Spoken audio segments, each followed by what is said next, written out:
Income tax अधिकारी अगर आपके घर में आए और अचानक ही छापा मारने की बात करने लगे तो आप तो सरकारी अधिकारी समझ उन्हें आसानी से अपने घर की तलाशी लेने देंगे।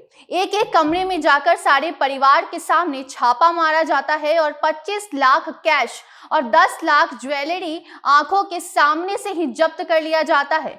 और ये सब आंखों के सामने होते देख कोई कुछ नहीं कर पाता है। ये सोचकर कि ये तो कोई सरकारी अधिकारी हैं, इन्हें हम कैसे रोक सकते हैं। ठीक इसी प्रकार बिहार में भी छापेमारी की जा रही है, लेकिन आपको जानकर हैरानी होगी कि वो कोई इनकम टैक्स अधिकारी नहीं बल्कि बिहार में विकसित हो रहे शातिर लुटेरे हैं, जो आंखों के सामने ही लोगों को लूट ले रहे हैं और कोई कुछ नहीं कर पा रहा। और ऐसा ही मामला लखीसराय से सामने आया है, जहां दिन दहाड़े नजरों के सामने ही लूट की वारदात हो जाती है और कोई कुछ नहीं कर पाता। अब नमस्कार, आप देख रहे हैं जनता जंक्शन और मैं आपके साथ वंदना, कैमरा पर्सन ओम प्रकाश के साथ। बॉलीवुड के मशहूर एक्टर अक्षय कुमार की फिल्म स्पेशल 26 तो आपने देखी ही होगी।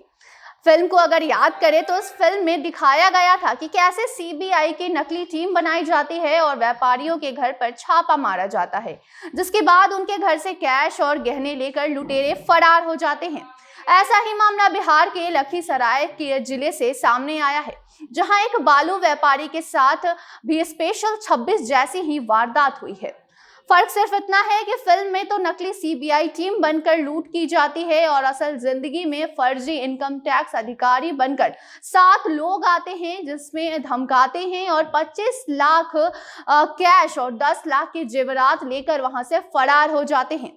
जी हां, इनकम टैक्स अधिकारी बनकर आए हुए बदमाशों ने बालू व्यापारी संजय सिंह को 35 लाख रुपए का चूना लगा दिया है। और ये पूरी घटना को दिन दहाड़े शहर के न्यू कोर्ट एरिया मोहल्ले में व्यवसायी के घर में अंजाम दिया गया है।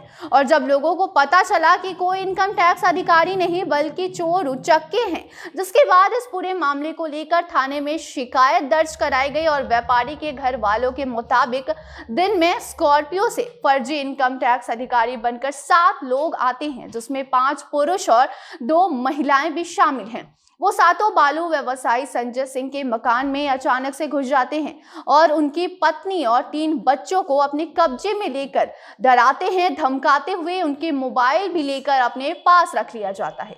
और उसके बाद नकली इनकम टैक्स अधिकारी बनकर आए बदमाशों ने घर में रखे 25 लाख रुपए कैश और 10 लाख की ज्वेलरी लेकर वहां से फरार हो जाते हैं।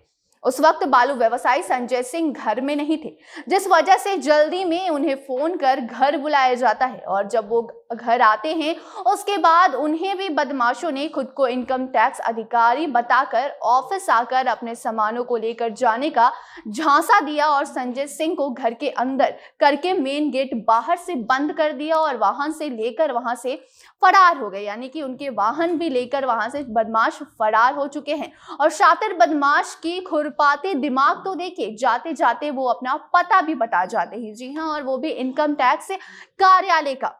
और जब संजय इनकम टैक्स कार्यालय जाने के लिए घर से बाहर निकलते हैं, तभी वो अपना गेट बाहर से बंद पाते हैं, जिसके बाद संजय ने किसी को बुलाकर घर का गेट तो खुलवा लिया और इनकम टैक्स कार्यालय भी पहुंचे। तो इस बात का खुलासा हो गया कि कोई इनकम टैक्स के अधिकारी नहीं बल्कि शातिर बदमाश थे। जी हाँ, जिन्होंने उनके परिवार के आंखों के सामने उनके घर से 25 लाख कैश और 10 लाख की ज्वेलरी लेकर वहां से फरार हो चुके हैं।